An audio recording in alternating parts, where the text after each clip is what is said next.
Ladies and gentlemen, welcome to your WWE Hell in a Cell 2016 preview and predictions. John, Monday Night Raw has been, well, it's been a thing for the last month.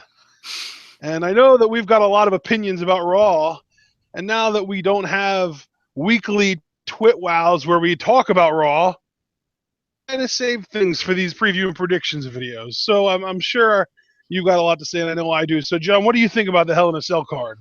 Oh, brother, what do I think? I think you'd be better off asking one of my thoughts on thoughts. Hell in a Cell, man, I'll tell you, I was underwhelmed going into Clash of Champions. And to be fair, I mean, I guess they had a few solid matches on there, but I left underwhelmed. It's not just a feeling of being underwhelmed. I'm just not looking forward to this show. I told you, there's only one match I'm looking forward to on this thing, and that's the main event. And that's because I'm such a huge mark, and I readily admit that, for Kevin Owens and Seth Rollins. That's it. We always do a hype scale at the beginning and at the end of each of these things. Right now, I'll tell you, this might be a record low for me. I'm a 2 out of 10 right now. I'm not looking forward to this at all. I think I would agree, man. I think I'm at about a 2 out of 10 as well. I think this is shaping up to be one of those cards where people might praise it because it has good matches, but I just don't care about any of the matches. Even the 3 matches that are in Hell in a Cell, the beef that makes them Hell in a Cell worthy just feels so forced and unnatural that I can't even take it seriously. Oh, dude, you articulated so succinctly my problem with that. And we'll dig deeper into that, trust me, because I have a lot I want to say, particularly about the women's Hell in a Cell. So it'll be interesting to see how all this goes over. But I mean, yeah, I'm really not looking forward to it. But let's just get into the conversation because I'm really curious to pick your brain as well. So what match do you want to start with? Well, I mean, we have one match that's actually been announced for the pre-show, and that is Cedric Alexander, Lince Dorado, and Cara versus the team of Tony Nese, Drew Gulak, and Ariya Daivari. Yeah, just throwing all these guys together in a division that aren't vying for the title. I guess it'll be a good showcase for kickoff. If you guys want to hear our more in-depth thoughts about the Cruiserweight division, we actually did a separate commentary on the channel. I recommend everybody check that out. I feel like the problems are kind of sustained here. I'd say I was going to say, everything that we said in that video still ring true to this day. Absolutely. And you know what? I'm just going to go the babyface team, plain and simple. I really like Cedric. I'm hoping he's a contender by early next year for the Cruiserweight Championship, if not still this year. I guess there's still time. But yeah, this is just a throwaway match. I see the babyfaces going over. A throwaway match for a throwaway pay-per-view, and I agree with you, John. I'm expecting probably Cedric Alexander to get a win over Ariya Daivari, or maybe even Drew Gulak, since we know there was a report that they brought him in to be sort of a jobber in the Cruiserweight division. Which is a fucking joke. But I'll bite my tongue on that because that's another commentary for another day, but you really don't know what you have in Gulak, do you? But regardless, I agree with you wholeheartedly. That's probably how it's going to go down. Nothing more to really say about this. Okay, let's get into the main card then. And I'm not going to attempt to predict the order of the matches or anything. I am just going to, as we usually do, John, I'm going to go through these, what I perceive to be in order from least to most important match. And in my opinion, the least important match on this card by far is Bayley versus Dana Brooke, because Dana Brooke is in it. I mean, are those your overall thoughts? Dana Brooke is in it? Because I was going to ask you what you feel about this match and what you think is going to go down. Well, admittedly, I haven't been doing a great job of keeping up with some of the events that have gone down on Raw, but I do know that Dana attacked Bayley, and it was hilarious because one of Bayley's wacky waving inflatable arm flailing tube men just deflated over her body. That made me laugh. And yeah. I feel like on this most recent episode of Raw, didn't Dana get a pinfall victory over Bayley? Not the most recent Raw, but the Raw before that. Yes, she did. Okay, that's the last time that these two have interacted, though, isn't it? Well, on the most recent Raw, they had an arm wrestling segment. Oh, that's right. And Bayley had a bad shoulder, so Dana made her use her bad shoulder first and beat her. But then when they switched to Bayley's good shoulder, Bayley was almost going to win, and then Dana just clobbered her. Yeah, she beat her down, tried to continue the beat down, but then Bayley did stand tall with a belly to belly. So, Right. yeah. Yeah. So based on that, I'm going to go out on a limb here and say Dana's actually going to win. You know what, dude? God, see, this is a conflict because I really don't like Dana Brooke. And the only reason I'd say that I wish you were right is because I just feel like this is going to be another case of 50-50 booking. Like, Dana beat Bayley on Raw, so now Bayley's going to beat Dana at the pay-per-view. And there's just no light. It's so stupid. And guys, this isn't just me. Can I ask you a question, John, since you've been paying more attention to Raw than I have? I mean, why not? Why did these two begin feuding to begin with? Because Dana was antagonizing Bayley backstage because Bayley was backstage. It was the night that Charlotte and Sasha were going to main event for the women's championship. Charlotte shut Bayley down, and then Dana was going to add to the humiliation by doing her head pat. And then Bayley was like, don't do that. And she kind of moved Dana's arm away while still trying to be polite about it. And Dana must have been triggered because Charlotte's just been slapping her in the face all the damn time. So then she's like, don't you touch me, like shoving her up against the wall. And then she goes to throw her into something, but Bayley reverses the momentum, throws Dana into it, which injures her knee, quote unquote, so she can't interfere in the main event, which prompted the retaliation from Dana with the wacky inflatable arm flailing tube men that you saw. Right. And then, of course, Dana's victory on Raw, and then the arm wrestling. Which I actually did catch the ending of that match, and clearly Dana was supposed to get her feet up on the ropes, but she even managed to botch that. Yeah, like the only praise, and man, I am like straining it through the filter here, is that I guess they are trying to give Dana her own independent stuff away from Charlotte, which is welcomed, but one, she's just so bad that I can't even really get excited about it, and two... Dude, that to me, that's a bad thing, though, because now rather than getting those two, who are literally the two worst women on the Raw roster, out of the way in one segment, we have to deal with one in each of two segments, at least. The cancer cells dividing. Yeah! They're less concentrated, but now there's more of them. Oh my god, but dude, here's my thing, right? Even if it would just seem like wow, Raw's really beaten you down, hasn't it? First of all, yes it has. But second of all, yeah. I'm not the only one because, dude, I don't know if you were paying attention, which I'm that's not a condemnation. Like if you were watching a football game, I don't fucking blame you because Raw has gone from that thing I watch every Monday night to that thing I watch every Monday night during the commercials of Monday Night Football. I'm just going to be forthcoming with you. I'm almost scared for January because if Raw keeps on this trajectory, like I don't even know how I'm going to will myself to talk about this shit. Because the arm wrestling segment, the crowd was chanting boring at these two women. When somebody is chanting boring when Bayley's in the ring, and I'm not saying Bayley's exceptional, but she is supposed to be, or at least she was in NXT, this universally beloved figure, you need to deploy fucking parachutes and do something, because that's a problem.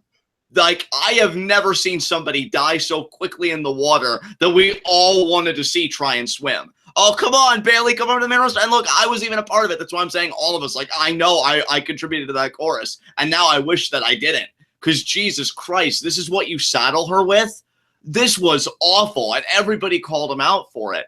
I'm going to disagree with you, bro. I say Bayley for the win because stupid 50-50 booking. She triumphs, and I think they do want to keep her somewhat strong because I'm still thinking the end game is going to be Bayley, Sasha, WrestleMania. So there you go. I'm thinking the end game is going to be Dana, Charlotte, WrestleMania. Oh, well, we'll get to the other half of that equation later, believe me, bud. But oh my God, this hurts. 2 matches in, and it already hurts. Oh, God. Yeah, well, if you thought that hurts, get ready because up next, let's talk about Enzo and Big Cass versus Anderson and Gallows, a.k.a. two guys who beat one half of the team they're going against already in singles action. Oh, my God. Okay. You know what? I asked you to go first on the last one, so I am going to go first on this one. Okay. You've ruined the club, WWE. When I tell you, I was so fucking stoked about these guys coming here and their initial debut when they beat the shit out of the Usos, I'm like, yes, we have AJ, we have Anderson, we have Gallows, who, by the way, I don't know if it's true, but he apparently told people, don't let them know that I'm Festus. Don't let Vince know that I'm Festus. Otherwise, I'm dead in the water. Like, when you have concerns like that where you work, I don't even know. I'm not even trying to blame him. Look, we all got to live. It's not Anderson. Don't let him know that he's employed me before, or else he's going to go back to treating me the way he did before. Exactly. Like, there is so much wrong with that. Which is basically how he's treating Carl Anderson now anyway. Yeah, I mean, Luke Gallows and Carl Anderson both have just really... It's been awful. I was hoping that these guys would come in and run freaking roughshod, and it started that way, but I can't even really say that because even their feud with the Usos initially was way too, like, all over the place. It should have been more dominant and clear cut. So from the word go, I really should have been concerned, but naive old me, I'm like, oh, it'll still work out. And now you have a program where they cut a promo saying jokes are over in the tag team division, getting down to business, and they target Enzo and Cass. So, because they're the ones doing the hunting, they should be a legitimate threat as hunters, right? Oh, no, because Cass already beat Carl Anderson one-on-one, and then when I saw, because you and I were doing something else, I think we were doing Bola Night 1, you know, it's kind of a family thing, you, me, and your mom. I saw that Enzo and Carl Anderson were going to have a match. I'm like, oh, great. You know, at least then Carl Anderson can win because everybody beats Enzo. Apparently not everyone, because Enzo won that match too. Yep. Like, dude, and you know I like Enzo and Cass, although they're starting to wear on me too. Like what you were saying a little while ago, like, oh, I'm already kind of getting tired of their promos and stuff. I'm kind of getting there. I'll probably get back into them when I know they're going to be gunning for the championships because I do think they'd be great champions. But, like, damn. I feel like what made them so great in NXT, I mean, you're having Enzo win now. I feel like that's really betraying the formula. Dude, like, I feel like I brought this up when Enzo and Cass got called up. How long until WWE forgets that these guys need to lose in order to stay over? Exactly. Isn't that really losing to stay over? Isn't that kind of the creed of the babyface, more or less? Unless you're a specific type of babyface, isn't that the general rule? And you already have Enzo beating guys like Carl Anderson. I don't get it, dude. Dude, they signed the club, and what we see is a really strong worker and talker who could be a potential main eventer and a good, intimidating big man who could be a solid mid-carder. But all they see is fake Kane and his mini-me. Exactly. I mean, that's all they see. Christ. All they see is this bigger, taller, but not super big or super tall guy who's kind of intimidating, who's got a decent works rate for a big man, and some other guy that does pretty much the same stuff but is smaller. That's all they see. They don't see anything in Anderson whatsoever. He is the jobber of the club, and it's ridiculous given that he is not only the more talented talker of the two, but I would even argue the better in-ring worker of the two. He's just better at everything. Yeah. Except being tall. I mean, dude, the club should have been the terror of the tag team division. Like those guys that you know. If I beat them, it means something. A lot like one of our commenters, and I wish I could remember the name. In fact, I think it wasn't even a commenter. It was Shay Holm on Puitoff, you know, really cool guy, very interesting insights, where he says, you know, with AJ's run right now, with how he's booked, a person that can beat him straight up and take that title, that means something. I wanted some more booking for the club. Like, oh, man, we overcame these guys. That means something. Now, and to be fair, John, Shay is on the YouTube comments as Luna Corva. That's right. That's right. I always forget the username, and I apologize for that. But, yeah, you're right, Luna Corva. And, yeah, he had that amazing insight about it. And I'm like, yeah, he's absolutely right. And the club should have been a similar path. Didn't happen. But you know what? I'm doing all of this complaining about what could have been because WWE always shits the bed. So who do I pick to win? Why not Enzo and Cass? They've been winning everything else, which is probably means that the club's going to win. So I'm going with the club. I was just going to say, yeah, the fact that Enzo and Cass have been winning everything tells me that Luke Gallows is going to end up pinning Enzo. It makes no sense, man. It just makes no sense. Anderson and Gallows. You sound like South Park's version of Carlos Mencia. Oh, come on, man. It's just a gay fish, man. Come on, man. Get it, it, man? Why don't you just get it, man? Oh, while he's bloodied, being beaten up with a baseball bat. But yeah, man, I mean, I agree with you. Club for the win. And this is just another feud that could have been so promising. Oh, you're changing your pick. You're changing your pick to the club then. Yeah, I mean, because I even joked, like, oh, Enzo and Cass winning everything else, but then that just means that the club's going to win. So yeah, when really marinating on it, of course the club's going to win. So I'm picking them. Yep. All right. Well, let's move on to, I would say, the least important title match. There are 5 championship matches on this card. And we're talking about the Cruiserweight Championship because it still means nothing. TJ Perkins versus Brian Kendrick. Hopefully, this is the first step towards making the Cruiserweight title actually mean something, and Brian Kendrick gets the win. And our next pay-per-view, which I guess the next one would be Survivor Series, so maybe it would have to be at the following one, which I believe is Roadblock in December. We get Kendrick versus Swan for the title. That's a match I would actually look forward to. Yes. I mean, obviously, Swan's my boy. I was very happy to see him pin Kendrick on the Go Home Raw before Hell in a Cell. I still find Kendrick to be the most interesting cruiserweight in the division. I really wasn't a fan of the segment he had with TJ Perkins. After I know, just begging TJ to let him win. How does that even make sense? Like, I love the desperate, maniacal Brian Kendrick. Not so desperate, I'm practically getting on my knees and pleading with you, Brian Kendrick. I don't know what they were trying to achieve with that. And again, like... clearly they were trying to get some sympathy on the babyface, Brian Kendrick. Oh, wait, never mind.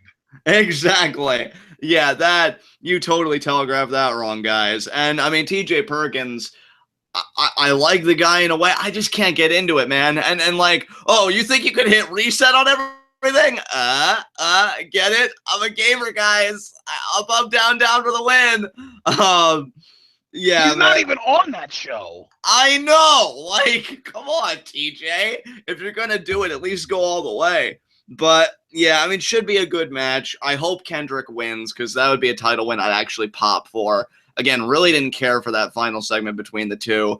I actually would have wanted Kendrick to just, in a rage, maybe beat down TJ Perkins. You know, take the frustration of that loss out on the champion. But instead, you're just like, well, you know, TJ, I was just kind of wondering if you could let me win.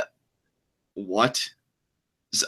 I'm telling you, man. Like, come on. Own that heelishness. Like, Johnny Mundo didn't tell Sexy Star, oh, Sexy, can you let me win? I really want to be the best, and it cost me $94,373. No, you know what he did? He took brass knucks, and he blasted her right in the face. He took it.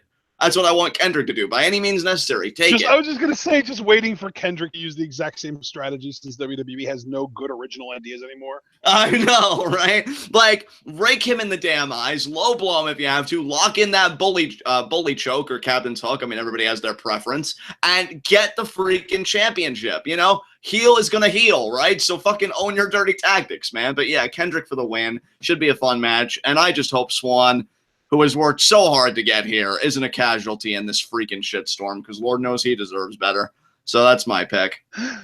Yep, I agree. I really hope Kendrick wins. To me, it's honestly, it's more of a hope pick than a logic pick, because, I mean, if Kendrick didn't win the first time, why the hell would he win the second time around? But I just hope that they realize how horrible of a decision it was to stick with Perkins after the first pay-per-view. Right. You know, honestly, dude, it's been so underwhelming. And I don't know if you've done this too, but I have kind of wondered, would Grand Metalik have been any better, even though I know their hands were tied?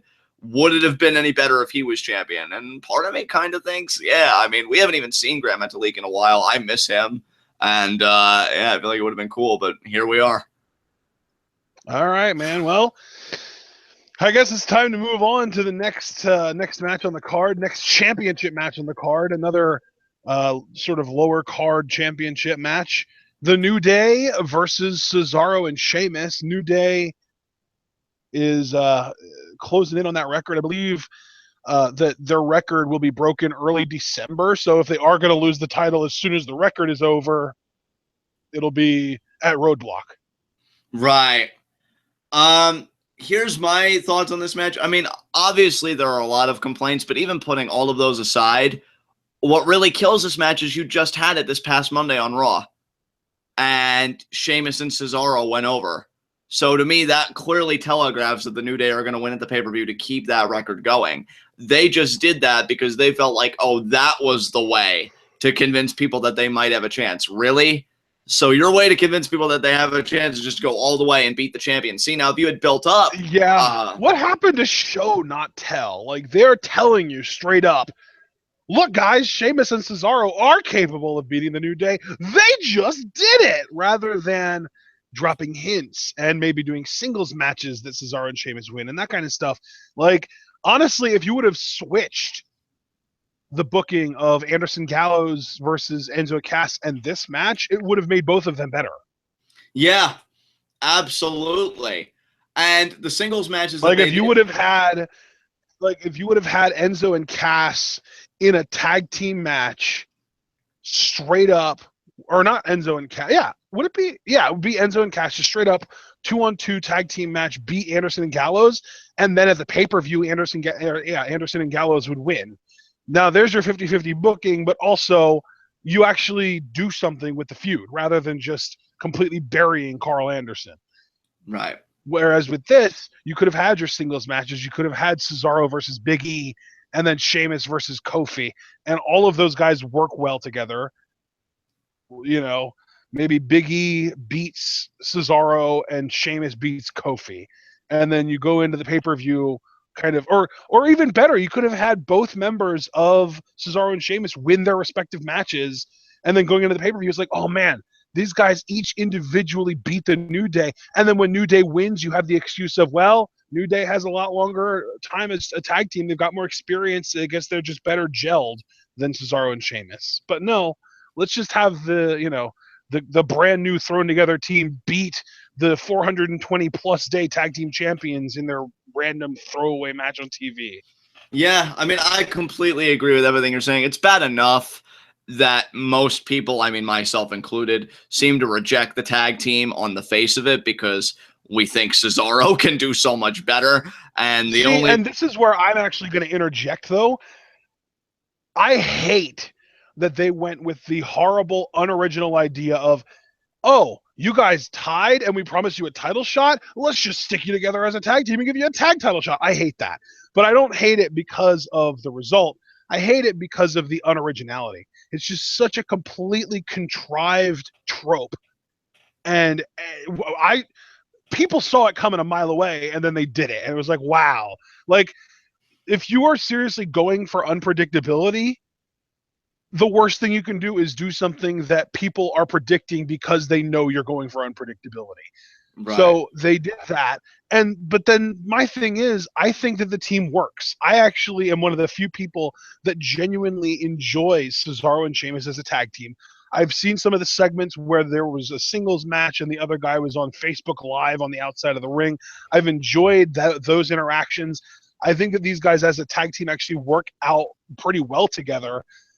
The problem at the core, past just the lazy writing and just the idea that, oh, we're going to just do the obvious thing, is that they're not going to win the titles. And what's the point of putting a team together like this for just like a temporary thing where you put them together, they get a title shot, they lose the title shot, and then what? Are you going to have them feud with each other again when we just got done having not 7 but 9 matches where Cesaro won 5 and Sheamus won 4? Or really, Cesaro won 5, Sheamus won 3, and they tied 1. So yeah, it's stupid. Yeah, I mean, I agree with you. Again, I had a bunch of other criticisms. Admittedly, like, I'm not a fan of the tag team. Their segments have been okay. It's not that they've been awful. It's just, I mean, again, you called this from a mile away between the two of us. You're like, no, they're going to team up. And then it happens, and I'm like, oh, God damn it, come on. But really, what killed it in the water for me, was the Raw match. Because I'm like, why do you give anything of your pay-per-view away on free TV? That is so fucking stupid. And it's even worse, right? It's bad enough that you do the match, but you go all the way through with it and you have a definitive finish. Like, Cesaro and Sheamus pin the tag team champions. And it just kills any interest you have. So I'm going with New Day. I'm hoping Cesaro can do better shit than this. The only bright spot is I actually tweeted CFOs recently, and they tweeted back, Cesaro may actually finally be getting that new theme. Let's hope it's not as garbage as this build of this tag title match has been. Yeah, he's getting a new theme in the form of a tag team theme with Sheamus that'll just combine his and Sheamus's themes together. Yeah, you're probably right. Oh my God, my life. So, Yep, that's where we're at. New day to retain. Yep. All right. Well, we're here, John. The three big ones, the three Hell in a Cell matches. I love Daniel Bryan's commentary on this too. More is more, more is better. What is it? They should have 5 hours and they should have 6 Hell in a Cell matches, and the winners of the Hell in a Cell matches should win the title when Triple H comes down and beats everyone else up and puts your body on top of them. He is so salty, but so right. I love it. He is right. Yeah, that's my thing. Like, Raw, get your shit together. But more importantly, if you're going to have Triple H come out and crown a new Universal Champion, give us an explanation less than a month later. Yeah, because we still don't know like what his motivation is or anything like that. But which Hell in a Cell do you want to start with first? I say Roman Rusev, because even though that's probably the match that they see as most worthy of the main event, it's the one that we care the least about. All right, give me your thoughts on it. Who do you think's going over? Any remarks you have about the build? Just take it away. Well, Roman is champion, so he's probably not losing. Yeah. Well, I'm sorry. I was trying to be snarky and just kind of wrap things up in a soundbite, but realistically, this might be, oh God, that's even hard to say because of the women. Okay, so let me say this then. This is hands down the worst written men's angle on Raw. Okay, and you know what? I'd agree. You know, my biggest qualm, and you could really extend it to all three Hell in a Cells, not just this one, and we'll get to each one individually, obviously, later. Starting with this one, I don't feel the animosity here. I don't. Well, you should. We should feel the animosity, but the animosity should be from Roman, not Rusev. But what we really do feel is animosity from Rusev, because Roman insulted him, insulted his country, insulted his wife, took his title from him, and now rubs it in his face every chance he gets. Rusev is a scumbag too. I'm not trying to say he isn't, but the Raw writers have no freaking clue how to write a proper heel promo anymore, because that promo that Rusev cut on Monday had nothing but babyface passion in it. Yeah. And you know, the crazy thing is, and I just got to point this out, there are times I forget that Roman Reigns is the United States champion, save for that he walks out with the championship.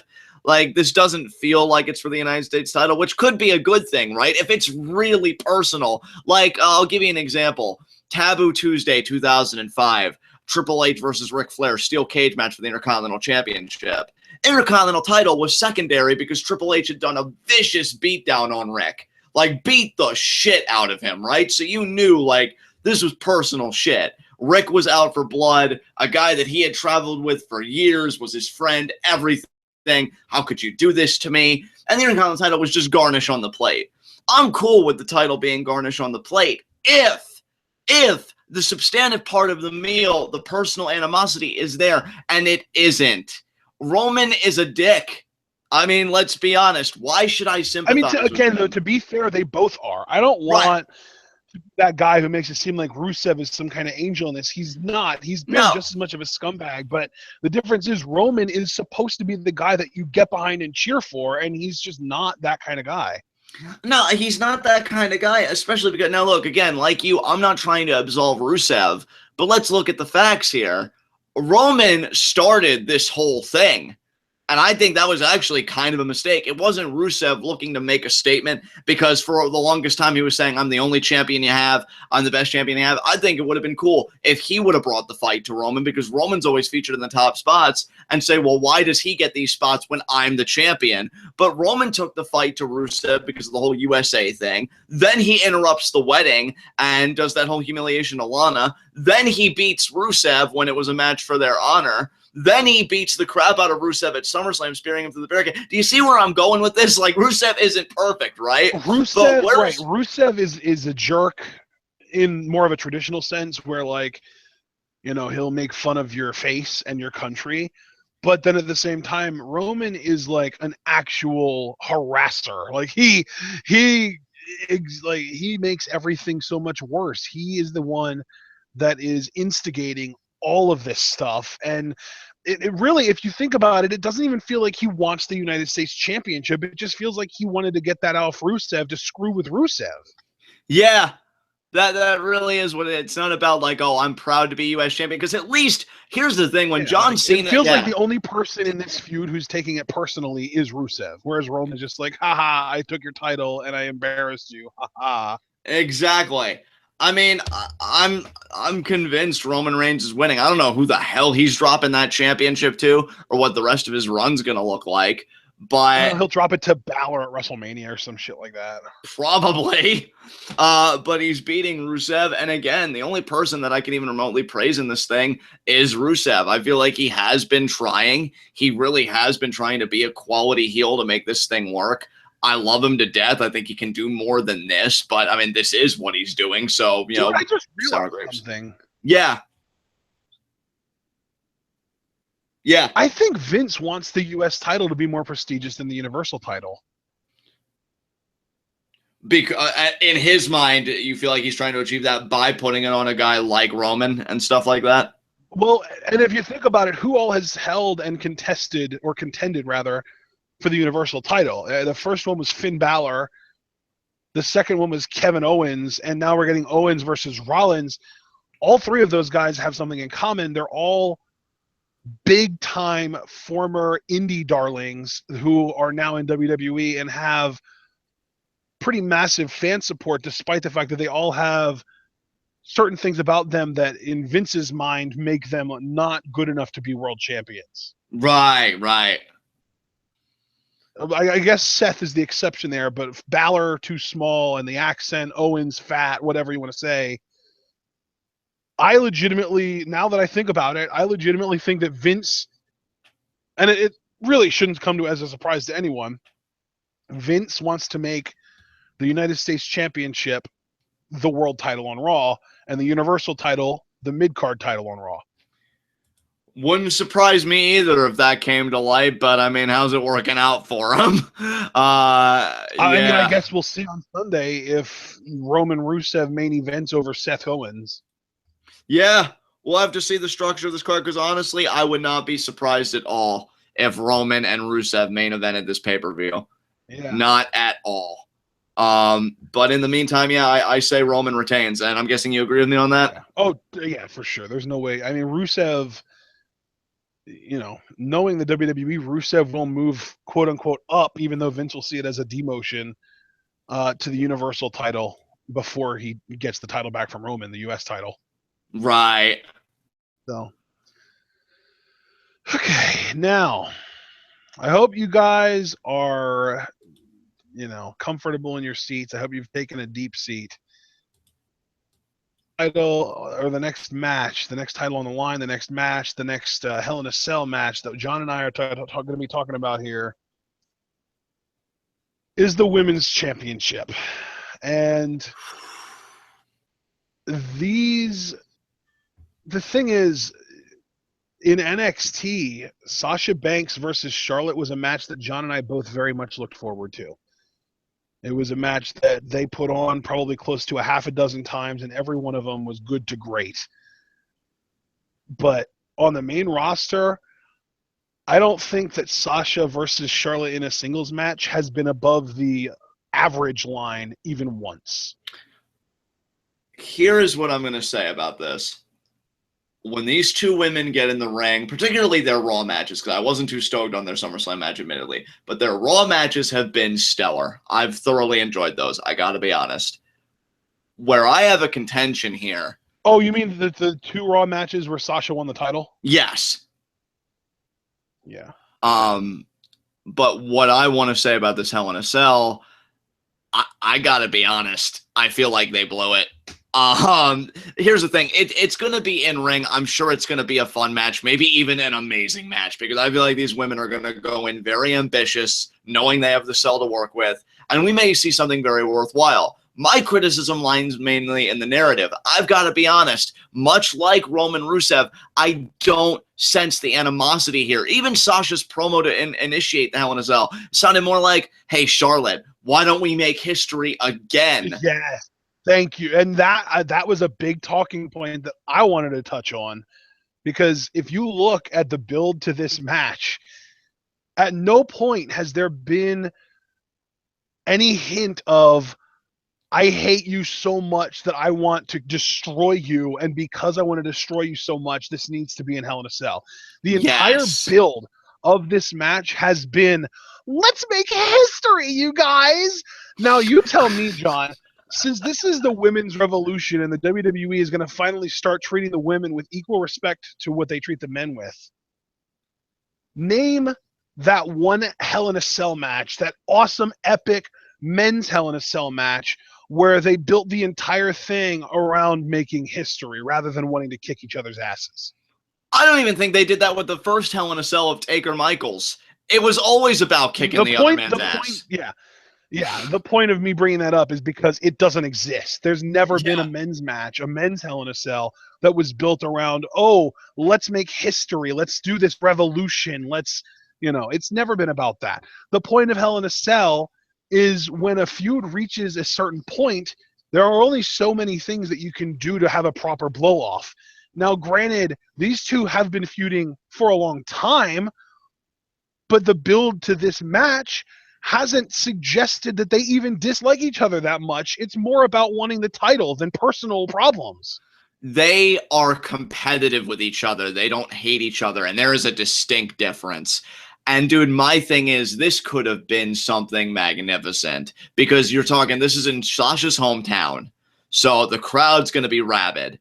The way I would have done it, I feel like you had a great table set too, because when Sasha beat Charlotte on Raw, Charlotte was looking back at the ring and she was saying, that's mine, that's mine. I would have had her turn that into hatred, come out the next week, beat the shit out of Sasha. But why would you have Charlotte come out and do something physical when you can have her cut awful promos every week? And speaking of promos, we get to my biggest disappointment with this whole thing, because, Ashton, it's funny because I was saying to myself while this build was going on, I said, you know what would be great, and I feel like these women really need? I thought to myself, what if we get Mick to talk about Hell in a Cell and tell these women what they're in for, because they're not acting like it. They're not acting like it's this barbaric structure. And the thing is... And John, let's be honest, before you even completely finish your point, why would they be worried? Why would they have any level of concern? The reason that you get concerned for being in a Hell in a Cell match is because of what your opponent is going to do to you. But neither one of these women have shown any level of hatred enough to suggest that they're going to absolutely demolish their opponent. So neither one of them has reason to be scared. Like, the cell itself isn't scary if your opponent isn't scary. And neither one of these women should be particularly scared of the other, because neither one of them hates each other that much. And that's precisely the problem, because then we come to the aforementioned contract signing, which is always a problem. But here, I forgave it because I'm like, oh, Mick's moderating it. That's perfect. Like, table set. We're getting the segment I wanted. And here's the thing. Me personally, just my opinion, I felt Mick killed it. I'm like, yes. Oh. But then Sasha and Charlotte, to me, fumbled the ball. Because Mick's talking about... and this is where I'm going to get to play, the Debbie Downer, the party pooper. I am so sick of Mick Foley cutting the exact same promo every single time he gets mentioned in the same breath as Hell in a Cell. It's the same one every time. He never changes it up. He even has the same diction every time when he speaks. He just goes out there and don't get me wrong. You can hear the passion in his voice, but when you hear that exact same passion 5, 6, 7 times, it stops feeling like passion and it starts feeling like a really good actor reading a script. And that's fine. that, that is your position. I personally felt like it was a great promo. The problem was Charlotte and Sasha did nothing with it. Oh no, like I would have, particularly that's another thing was even despite my sort of underwhelming position towards Mick's promo, he still obliterated Sasha and Charlotte on the mic. He cutting the same promo that he's already cut half a dozen times about the same subject that he's cut it about half a dozen times, still made Sasha and Charlotte look like freaking amateurs. Made them look like they would love to be considered amateurs in the presence of this guy. They were completely flat. And Foley, even though he annoyed me because he cut the same promo that he always cuts, the fact that I even said, it made it seem like a good actor reading a script, well, that's a hell of a lot better than a couple of horrible actresses reading a script. And that's exactly what Sasha and Charlotte felt like. It's such a shame, dude, because I was looking for one of them after Mick's promo, particularly the babyface in Sasha, to say, no, Mick, I am prepared to take that risk because it has to end this way. She has to know that I'm the best, and I hate her, and I need her to know I'm the one that runs this division around here. Nothing like that. No conviction, no passion, no anything. Like you said on Twitter, you sent out a tweet at one point, you counted like 5 or 6 sweethearts in Sasha's promo. It's like, put the condescension aside, put the quips, let's get down to the meat of it all. You two are supposed to dislike each other. It's supposed to be because you're battling for so long that you're both tired and you both hate each other and you need to settle it somehow. I'll give you a great example, even though it wasn't Hell in a Cell, it was Last Man Standing. One of my favorite promo segments ever was on the Cutting Edge and John Cena, and Edge looked like despondent because it was the night after WrestleMania where he lost the world title, and he pretty much says to John Cena, oh, you stole this from me, and Cena kind of lectures like, oh, we could have talked about our rivalry and everything, and yet you want to talk about how I stole this from you, and he's getting ready to leave, and then Edge just comes out with, I hate you. I hate you. And then he goes into this whole diatribe what he hates about John Cena. I would have had Charlotte being the one that was like, that's mine. That's my championship. I know she cuts a horrible promo. I'm not saying she'd be a freaking masterpiece now, but I would have at least appreciated her saying why she hates Sasha so much. Like, we rode together in NXT, but I always knew I was the better one, but it was always about you and just this stuff. And I hate you. I despise you. Just something. I didn't get any feeling other than we're competitive. We're making history, but I'm going to make history more than she is. That's it. And I'm sorry. And then to take it a step further, John, to take it even a step further, let's also talk about the fact that this is a women's championship match. Yeah. It's historic because it's the first ever women's Hell in a Cell. And yet the highlight of the women's championship Hell in a Cell contract signing was a man. I was even getting ready to say the same thing earlier. Yeah, it took a freaking man, albeit Mick Foley, to get me interested in this because the women, you could have done so much. Why didn't you do it? And then when you even want to talk about the other booking, somebody made a great point very early on in the build to this when they had the whole mixed tag Charlotte and Rusev and Sasha and Roman Reigns, which WWE apparently afterwards was like, did you love? Yeah. That segment, not necessarily that match, but the segment earlier on in the night had me fuming because Rusev, the heel, starts talking about how women are subservient to him. And who is the shining female baby face that decides to snatch the microphone out of his hands and cut a promo about how powerful women are? Charlotte. Freaking Charlotte! Yeah. Yeah. Are you kidding me? And then it really doesn't help the feud when these women are even the whole story you want to tell of not hatred, which you should tell for Hell in a Cell, but competitiveness. Dude, I wasn't even done because not only did Charlotte, of all freaking people, get the babyface move to pull the freaking mic out of Rusev's hands, but then Charlotte and Sasha teamed up to dropkick him out of the ring. And they're supposed to hate each other and have to have a Hell in a Cell match in a few days? Are you kidding me? Yeah. Yeah, man. And then it doesn't help in that same tag team match. Again, that's why I'm saying they can't even do the competitive story right. Because in that tag team match, what's the finish? Sasha taps out Charlotte. So, second straight week now you've done this. How am I supposed to believe things are going to be different in Hell in a Cell? And that's the scary part. I've seen people pick Charlotte to win this. I don't know if you're one of them. We'll get to that in a second. Dude, I don't even know who I'm picking. I know Charlotte has kind of a pay-per-view win streak going on, so I wouldn't put it past WWE to have her win here just to keep that going, because for some reason now Vince McMahon is a huge mark for records. But I don't know. I don't know, man. It makes the most sense for Sasha to retain, but then it's the WWE, and I realize that things making sense aren't necessarily something that they care about. Yeah, you know what? Fuck. Because I've been hearing people talk about it, and you're right about the whole streak. Charlotte herself even mentioned it when Lita did the interviews. And you know what? I against my better judgment, but this isn't even, I'm so confident I'm gonna take it. No, this is just almost like a defeatist kind of like I'm tired kind of thing. I'm actually thinking Charlotte might get the belt back. I hope I'm wrong because it's Sasha's crowd. It's her first like big defense and whatever, and I think that'd be a great baby. And that's another thing. Vince loves embarrassing people in front of their hometown. Yeah, I'm gonna go with Charlotte, dude. I don't understand it. I don't even ask me to make sense of it. But yeah, I just got a really bad feeling Charlotte's walking out with that title. Yeah, I'm gonna go with Charlotte as well. And then if Sasha does retain, we will be more relieved than anything. And if Charlotte retains, at least we can say we called it. Yeah, so there you go. And that's your first women's Hell in a Cell match, WWE. Way to have that revolution. Give me a fucking break. Yeah, and the other thing with these gimmick matches is typically the WWE likes to have the person that they want to be portrayed as the better fighter win. And Sasha is tiny and lean, and they probably perceive her as frail, while Charlotte is tall and thick and athletic and hasn't been injured, even though she's been the reason Sasha's been injured so much.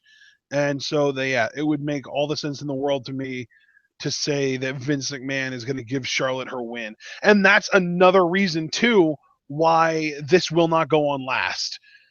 Because Sasha Banks retaining isn't that big of a deal because it's just a title retention. And she would be the reason that they would keep it on last. If this match was going to be Charlotte defending and Sasha would get a title win, right, that would probably go on last.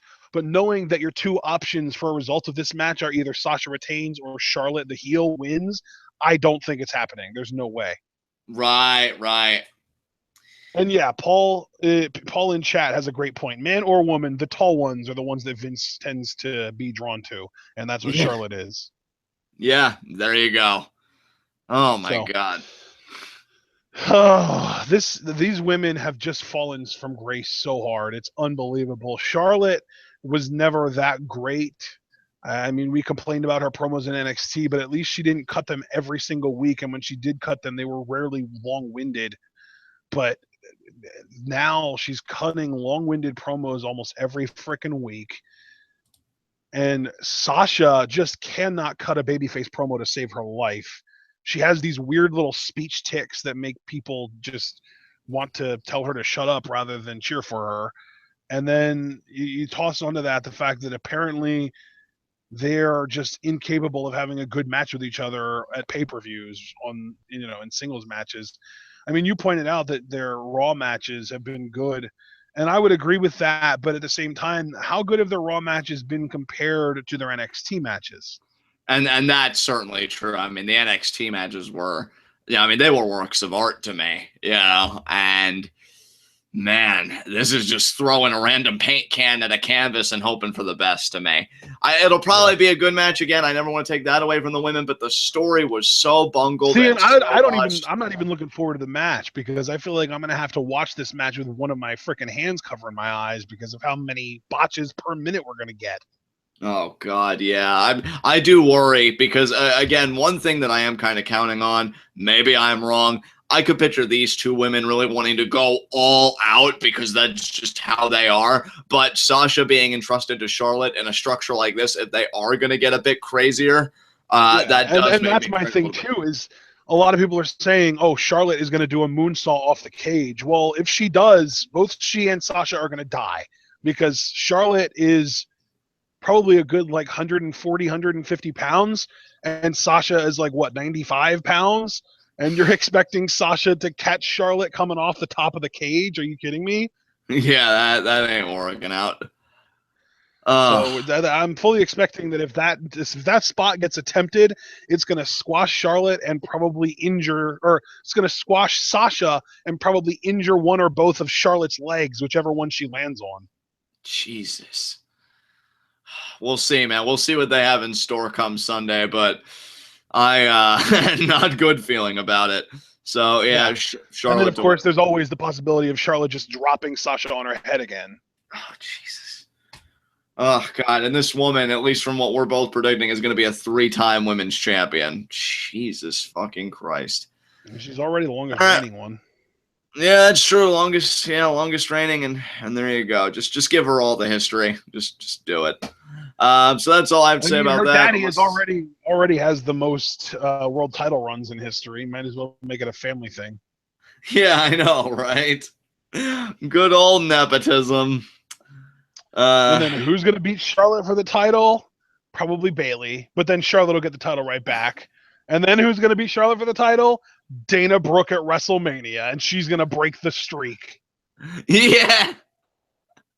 Dana Brooke has done it, everybody. Oh my, I can't handle it. And by then, Charlotte will be a 5-time women's champion. Dude, I can't believe I'm saying this, but you'd feel like they have all this coming out of the gate. Like even Carmella and Nikki, which I feel like hasn't been like the most perfect feud, like that's had its hiccups, but I'm actually preferring that to Sasha and Charlotte at this point. I'm actually preferring both SmackDown women's feuds to this. Oh my God, yeah. I even said on Tuesday during SmackDown, like I can't stand both Natalya and Nikki Bella, but if you want to get me to cheer for Nikki Bella, you put her in the ring with Natalya, and it worked. And then Nikki Bella actually ended up having a freaking cool variation of an STS to win. And Nikki Bella, like I don't like Nikki Bella, and I still don't. And Total Bellas does nothing to help that stance. But you got me to cheer for her and like her character on SmackDown for at least a moment. And then in the meantime, her feud with Carmella has been pretty decent, and Bliss Becky has been great. Yeah. Oh, Bliss Becky, especially the segment they did this past Tuesday where, Becky tries to fire back, but Alexa gets the better of her again and like spray paints a yellow streak down her back. I thought that was wonderful. I'm like, that's how you get that fucking heat. So yeah, man, SmackDown, despite having the smaller pool of virtually everything. If you have spray paint and you want to spray paint someone's body, at least spray paint their stomach so you can call them a yellow belly coward. But yeah, man, I feel like SmackDown's really optimizing their resources, and even when their shows are more average, the one thing you can't take away from them is they have a consistent storytelling structure, and. Yep. Man, Raw. I just hope you're prepared, brother. I hope you're prepared because come Survivor Series, SmackDown's going to lose even more capital because Raw is totally getting 3 of their superstars. Which they won't even know how to use! God! No, but the Vince wants to plump up Raw's roster because of all the injuries and because they didn't have enough of an advantage coming out of the draft already. Let's move on. I hate Raw so much. Due to winning the 5-on-5 Survivor Series matchup, Raw has selected The Miz, Becky Lynch, and American Alpha. I'm tapping out. Life's just too hard. All right, so, I guess it's time to close things out here with the final match, the main event of the evening. Seth Rollins, Kevin Owens. Who cares? Triple H is going to be the final determinant of the winner anyway. Yeah, really. Let me get my biggest criticism of this match out of the way first. That really has nothing to do with Triple H, although that's certainly true. I am starting to worry a little bit about the booking of babyface Seth Rollins. At first, I actually really got behind it because it seemed like it was a slow burn to him really committing to being face. Like he'd do little things here and there, and it was a gradual thing each week. Now what I'm worried about, where my concern is, he might be a little OP. I mean, I was a little concerned about that when he beat Jericho so many times, but then pinning both Jericho and Owens in that triple threat with that weak-ass double pin. Wait. So you're telling me that a top-level babyface in the WWE is booked too strongly. What kind of babyface in the WWE? You kind of cut out on that part. Top level.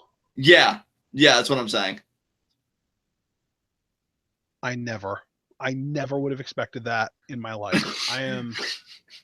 I am just stunned right now, John. I'm so disappointed. I never thought that the WWE would sink to this level. Oh wait, they've been doing it forever. Yeah.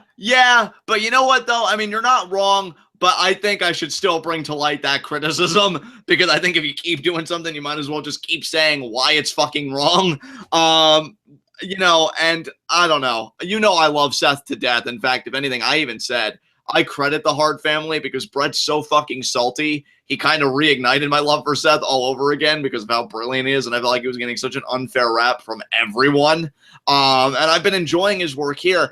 But, it's not going to get me behind you, dude, when you've already pinned two people that were really making it a handicap match for you on the go-home episode. Now, I will say what WWE did right, even though I feel like it was too little too late. I would have appreciated that much earlier, and we go from there.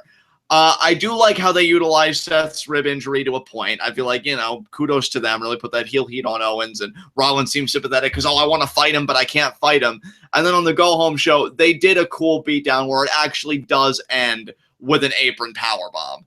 I like that because I'm like, finally, Seth's struggling. It's not looking like all the cards are in his hand. I like the idea that they want to keep him as the architect, but I think you can walk that line between him being really, really smart and having a game plan, but sometimes maybe that game plan doesn't work out, hence he's sympathetic. I do feel like they could walk that line if they tried, which that's a whole nother task in itself. But yeah, laughter was justified. I just had a thought. I just had a glimpse into the future, I think, because I think that Owen. Well, first of all, I will say my official prediction is that Owens is retaining this. So that's my official prediction. I do agree. But then I just have it in my mind because the next pay-per-view that Raw is going to be a part of is Survivor Series. So I'm expecting Owens and Jericho to be representatives on the Raw Survivor Series 5-on-5 singles men's match. And I think that that's going to be the show that Jericho turns face on. And then we're going to get Jericho Owens at Roadblock. Okay. Yeah. And of course, Owens is going to retain. And then we're going to go to the Royal Rumble, and Triple H is probably going to set up some random ridiculous match. What I'm basically getting at is I'm fully expecting either Roman, Brock, or Balor to end up being the one to actually beat Owens for the title at WrestleMania. Right. And I agree with you there. I don't think anything that you've just got done saying is wrong. I don't see Rollins winning here. Dude, if it's freaking Roman again, if they try again with the Roman main event WrestleMania run, I am going to laugh. I mean, I'll be crying in the moment, but in hindsight, I'm going to laugh so hard. I love it. I'll be crying in the moment, because cutting myself looks really attractive at that point. But yeah, I mean, here's the thing, man. And another problem I've had with this too, because again, as a performer, forget the environment around him, as a performer, I fucking love Seth. I roll with Seth till the day I die. But dude, to me, I love Seth as a performer, but now all of a sudden he's Roman Reigns again. Yeah, and that sucks. And I'll say this too, that really isn't helping his cause. His justification, because Triple H hasn't said anything yet, which I think is another problem. When he had that sit down of, what makes you different from Kevin Owens? His explanation made no sense. I feel like what would have worked. What did he say? I think he just said Kevin Owens didn't earn it, or this and that, or he's just a guinea, like stuff like that. And it's like, well, Seth, John Cena pretty much said in one promo, that was going to be you. What I would have done with it, and maybe people in chat will disagree, maybe you'll disagree, but how I would have done it, I would have had Seth own it.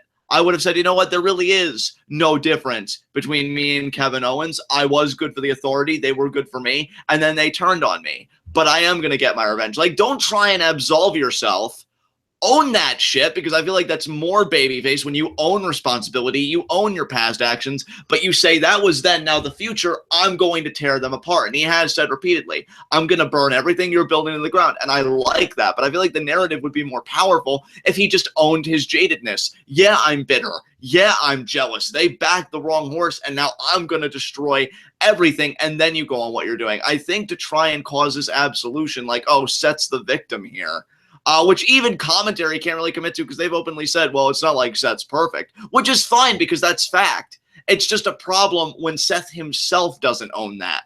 You know, I don't know how you can really redeem yourself or begin walking that path unless you own your prior shit. And I never really got that conviction from Seth, which doesn't help his cause. I do think it'll be a fun match. Rewatching their Clash of Champions match, the crowd was into it more than I originally thought they were, and that helped, and it wasn't a bad outing. This could be even better. But I'm just looking for Seth and Triple H to finish their business, mainly because I don't know if you saw the video. Somebody prompted Seth, why are you still using the pedigree? And it's purely for storyline reasons. He said, I'm not giving up the pedigree until I've settled things with Triple H. So settle things with Triple H, get rid of that pedigree, get God's last gift back, because we'll never get the curb stomp back, and then come talk to me. But for now, Kevin Owens to retain. I don't think they'll let him do that either. Right. So, yeah, I agree with you. Kevin Owens to retain. Two really quality workers, but they've just been given shit to work with, and the booking's just been meh. Like, I never thought I'd be this meh about a KO title reign. I thought I'd be frothing at the mouth every week. Well, the problem is that it doesn't feel like a Kevin Owens title reign. It just feels like another Authority Golden Boy title reign, just like Orton, just like Rollins. It's just a different face on it now. Exactly. And really, it still all comes back to Triple H is still, in 2016, the center of the world title scene on Monday Night Raw. Yeah. I mean, you're not even wrong, right? Because even Seth's just like, this is really about sticking it to Triple H. And really for Kevin Owens, it's bad enough that he's just kind of overshadowed by Triple H. And I don't say this entirely negatively, because I am glad we get it every week, but I feel like he's been overshadowed by Chris Jericho too.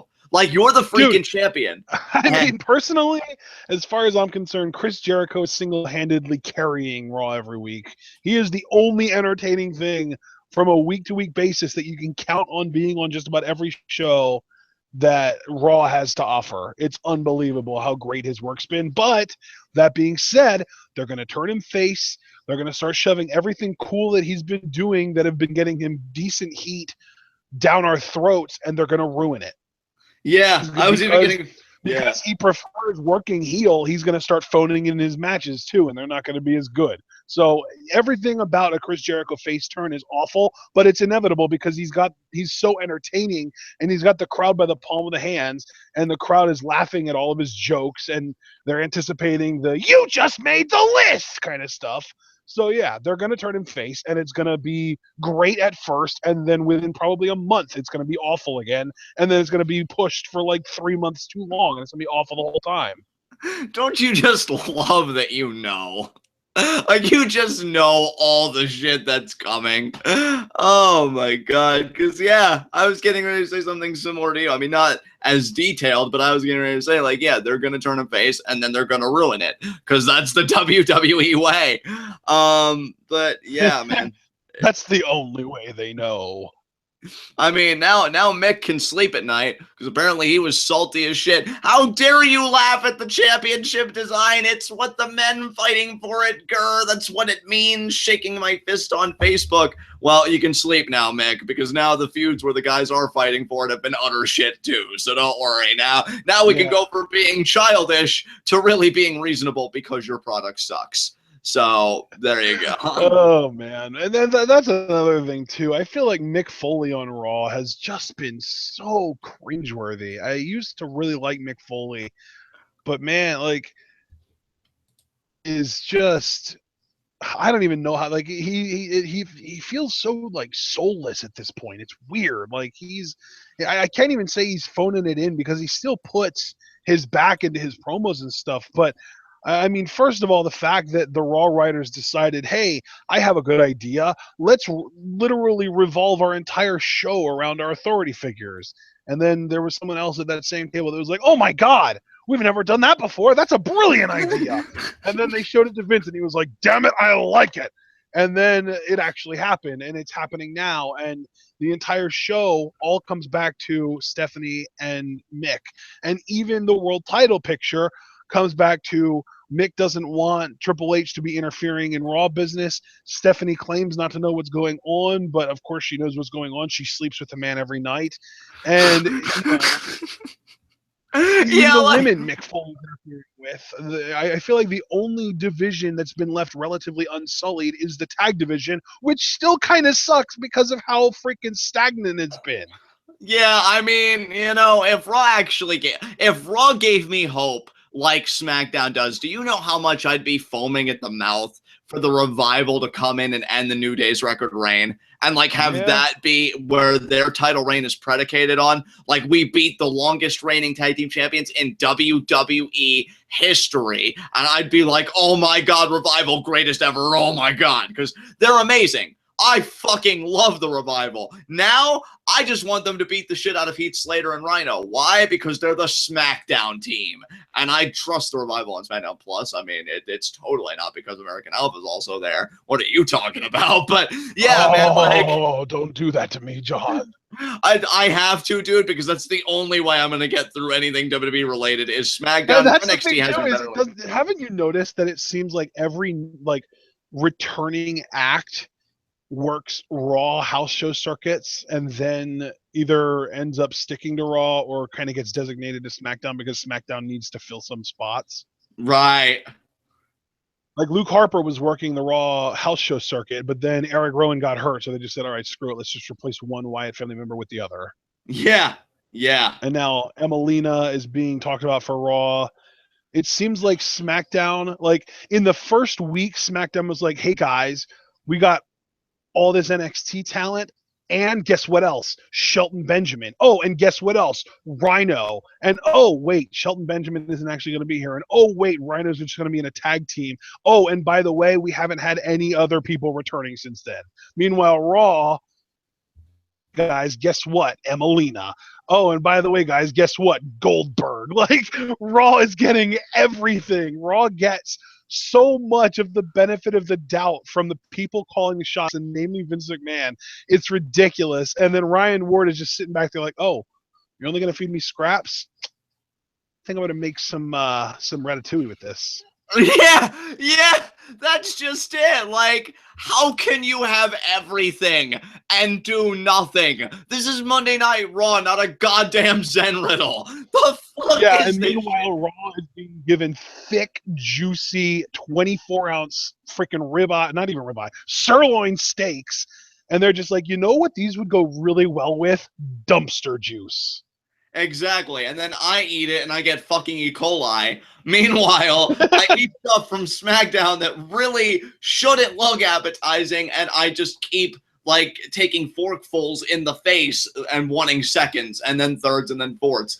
That's the problem too. WWE, I can't even say necessarily that WWE is terrible right now because SmackDown's really in a groove and NXT's gotten back in a groove now that they have a sense of purpose. The problem though is when you put so much stock in the one show that should really be stellar and it consistently sucks. And that's precisely the problem with Raw, because you've gotten them with 3 hours, all of the talent that people should want to see, right? Chock full of shit. Now Goldberg, like you said, and Lesnar. And it's just nothing. I've never seen a promotion with so much to give feel so lifeless. It's scary, actually. It's scary because anybody that ever had any notion, oh, it could just succeed if it just had X amount of talent or this or that, Raw has all of that, and it still doesn't work. And that just, it defies any sort of logic. But they did it. I feel like this should lie outside of the confines of time and space. It just blows my fucking mind. And I wish I could be more into it. But dude, it's bad enough that they're bad, right? But 3 hours. 3 hours. And then this, the shows. and everything. And it's like, where is their best foot being put forward? SmackDown, and I've never really been into James Ellsworth. I know you said you were already over it, but kudos to SmackDown. They're still using him properly. He was so fucking over this past Tuesday, and the way they used him so that, now Dean, it kind of bites him in the ass because he had been using Ellsworth all this time, and now it comes back to haunt him. That's cool storytelling to me. And it subverts expectations because I'm like, oh, Dean's totally winning, but then he doesn't. And he does it in an intelligent way. You're telling me Raw can't do that shit? It really leaves me angry, dude. It's not that I'm anti-WWE. I'm anti-Raw. And I want to make that clear right now. Yeah. You and I have been thoroughly enjoying SmackDown. And that's the thing, too. Even when SmackDown isn't great, there are still little gems spread throughout the show that we can enjoy. And then talking smack is always great. Whereas with Raw is the exact opposite. Even when Raw isn't horrible, there are still horrible things spread throughout the show that ruin the whole show for us. And then after the show's over, we just are left with this gross feeling. Exactly. I mean, guys, you're talking about somebody wash this off of me. Exactly. I mean, guys, you're talking about with NXT right now, again, with them having a sense of purpose with the Dusty Rhodes Tag Team Classic and TakeOver Toronto on the horizon. There were 2 episodes of NXT that on those tweets, as I said, I preferred them to Lucha Underground those respective weeks. And SmackDown's been in such a groove, like it's hard not to enjoy it again. Even when they have an average show, things are always moving. Raw is the problem. I just want to make that explicitly clear. Raw is where all of my anger is, dude. Like, I'm not looking forward to talking about this shit come January if they don't get out of this hole. And I feel bad for the likes of Finn Balor because I want to be into his return, but what is he returning to? Like, it's a shit fucking show. I wouldn't be surprised if Roman Reigns and Rusev main evented this shit because, they're just so personal. Wedding disasters on this week's Jerry Springer. It's a joke. It is a fucking joke. Where am I supposed to take this? And the women's Hell in a Cell that everybody should be wanting. And I'm left, I'm actually more looking forward to if Nikki Bella and Carmella can have their no DQ match than this shit. Does that not say anything to anyone? And again, I already heaped tons of praise on Becky Alexa. I feel like those two are killing it right now. And yet Raw, Mick Foley, and can I say this about Mick too, since you said your piece earlier, and I feel like I never really responded. I love Mick. Some of my favorite promos of all time have come from that man's magnificent mouth. But dude, get over yourself. Like he's the person is actually starting to irritate me because he's like, he had this Facebook post. Oh guys, the McMahon sock connection. We made history. I looked at the poster in our office and we saw Sasha and Charlotte there and first women's Hell in a Cell. And I'm like, dude, shut the fuck up. You are part of the problem. Because the idea that you're making a big deal about it for the wrong reason shows that we still have a shit ton of a ways to go. Like, oh my God, dude, quit being such a fucking mark. Like, I know we do it as a joke. Something though? I just want to toss something out there. Certainly.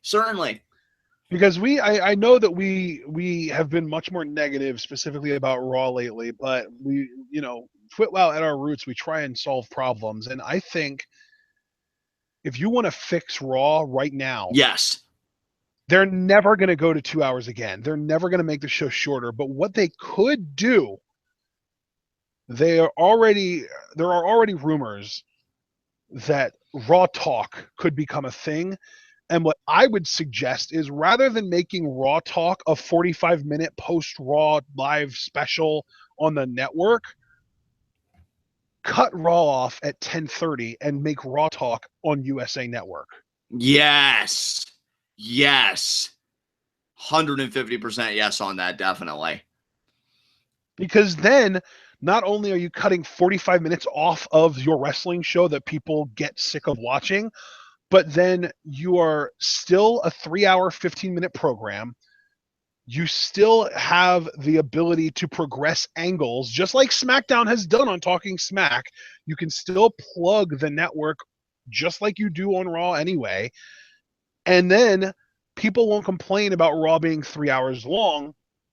And you can have this kind of talk show format from 10:30 till 11:15 when all the kiddies are in bed. Yes. I love that idea.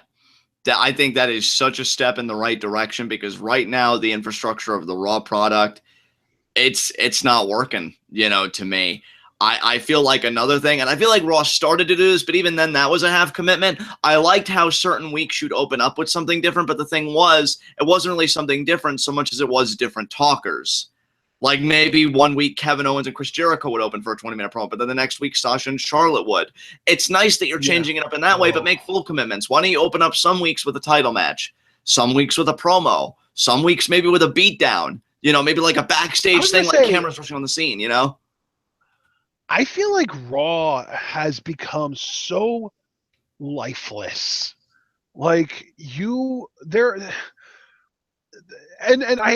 first of all, I'm going to just put out a forewarning to everybody that gets sick of me and John praising the ever-loving hell out of Lucha Underground, because I'm about to do it again.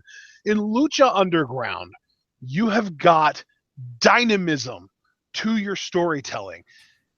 You had a segment this week where Dario Cueto was talking to a guy that we were introduced to last year, Councilman Delgado, in a limo, and they were discussing potentially injecting a god into the body of one of the people in the frickin' temple. That isn't just, oh, well, we're going to have this match and we want you to talk about it. No. That is a potentially universe-altering event, whatever you want to call it. And there's nothing like that on Raw, ever. Raw likes to say the WWE universe, but that's just a euphemism for their fans. There is no actual WWE universe, but what there is a Lucha Underground universe.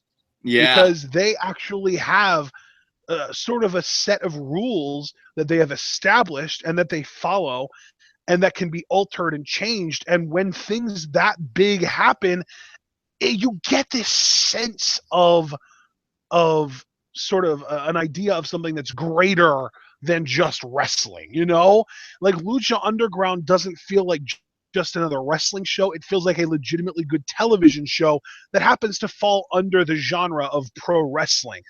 The problem with Raw is that Raw tries too hard to be a sport while at the same time kind of winking and nodding at the audience like, hey guys, we're not really a sport. Ha ha ha ha.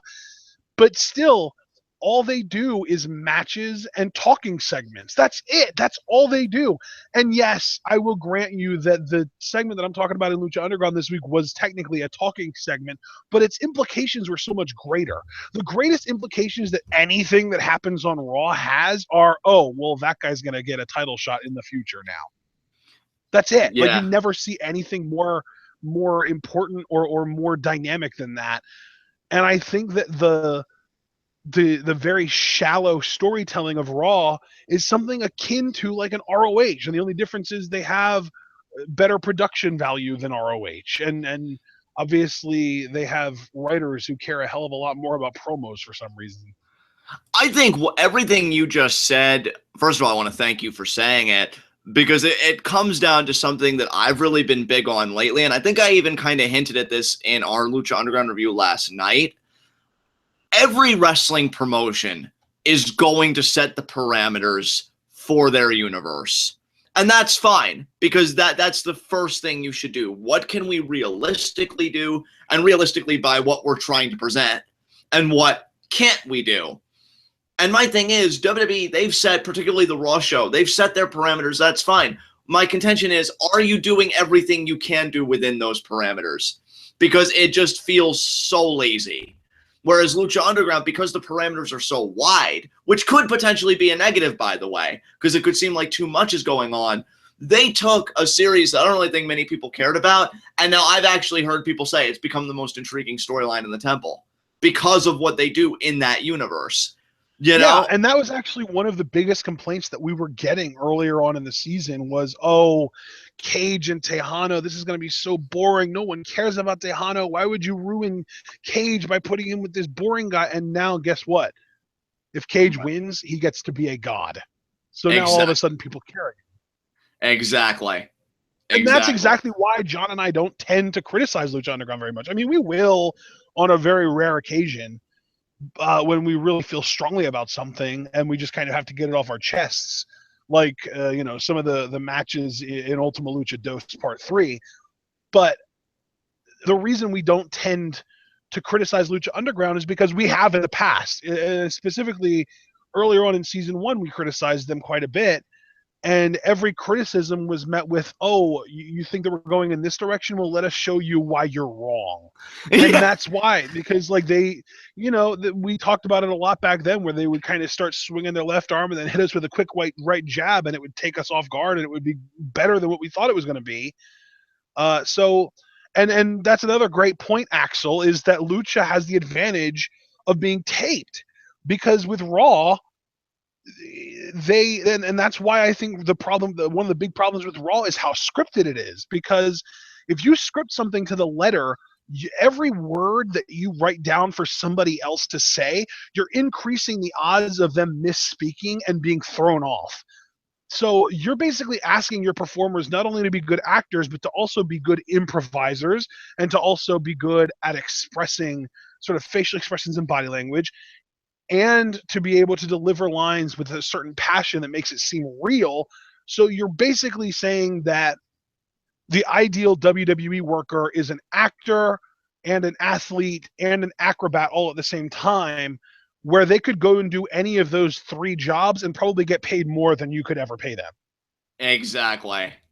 I mean, yeah, I think you hit the nail on the head. The Rock, for God's sake. The Rock is an immense success. And I think most people would agree that nobody has ever been able to successfully act and or improvise like The Rock did back in his heyday. And now, like, the fact that he was as good as he was under the wrestling umbrella, nobody should be as surprised as some people are that he's been an amazing success in the world of Hollywood. And even like Stone Cold Steve Austin has been in movies that weren't WWE films. And Batista is a ridiculously successful actor now with Guardians of the Galaxy. So clearly, I think that the WWE is asking way too much from their performers as far as, we want you to be these physical freak athletes who can perform a physical form of art, of performance art, as well as be a really good actor who can deliver, written lines effectively and passionately. Right. Whereas if you look at Lucha Underground, all they really ask is that somebody is a great wrestler. Because if you look at the promos, they're taped. So if they screw them up once, they can just go back and redo it and it's fine. If they try 100 times and 2 of those 100 times were good, you're not a good actor, but that's still usable material that you can say they cut a good promo. Exactly. And like even recently, I even said on a review last night, I'm not crazy about the Rey Chavo feud. I want him to move on from it, but they gave that feud teeth. I mean, next week we're getting a loser leaves Lucha match. Gives me a reason to care. So even when a storyline may not be for me, and there are a lot of people that can't stand Chavo Guerrero, so they're ecstatic at the idea of Rey shipping him off away from the temple. Yeah, exactly. And that's what I'm saying. Like, I think Raw needs to do a better job giving certain stories teeth, and the teeth that they do give some stories, sharpen them, for God's sakes. I really don't feel the bite with a lot of Raw stories, whereas with SmackDown, again, I'm loving what they're doing right now with AJ Styles and Dean Ambrose.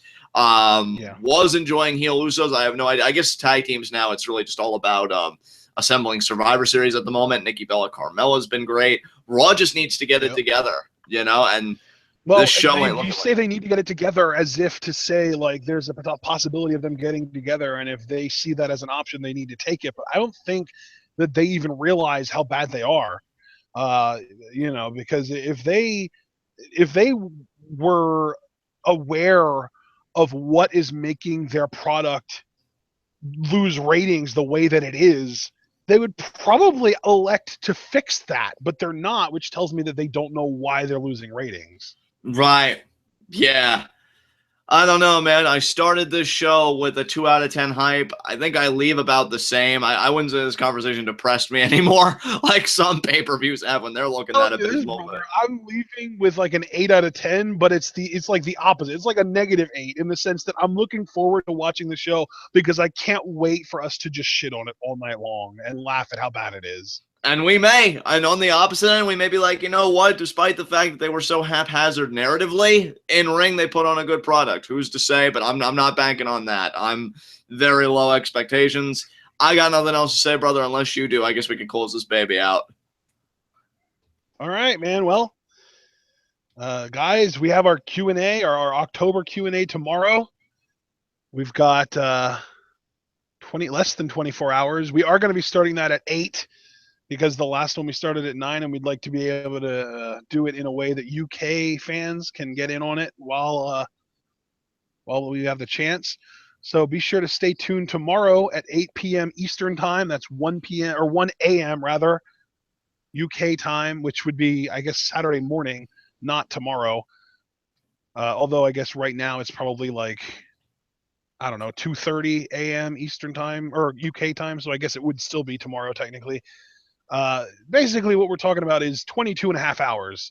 In 22 and a half hours, if you look at your clock, add a half hour and then subtract 2 hours, and that's what time we're doing this tomorrow, the Q&A. So we will see you guys there. I just made that way too freaking awkward of an explanation for time zones. And Cliff them all, yes, we do have a Patreon. You just go to patreon.com/twitwow. And starting in November, we will be getting Twitwow back on iTunes thanks to some very wonderful, generous people that have been starting to donate to the Patreon, and we've finally gotten over $20 a month, and that's very appreciated. So I hope you guys are excited for that, back on iTunes starting in November. And until then, though, of course, we've got Q&A tomorrow, and then Sunday, live reactions. So exciting. I am genuinely looking forward to ripping this show apart as it happens, and not just with foresight. So we will see you guys tomorrow for Q&A, and then Sunday for live reactions. Stay tuned.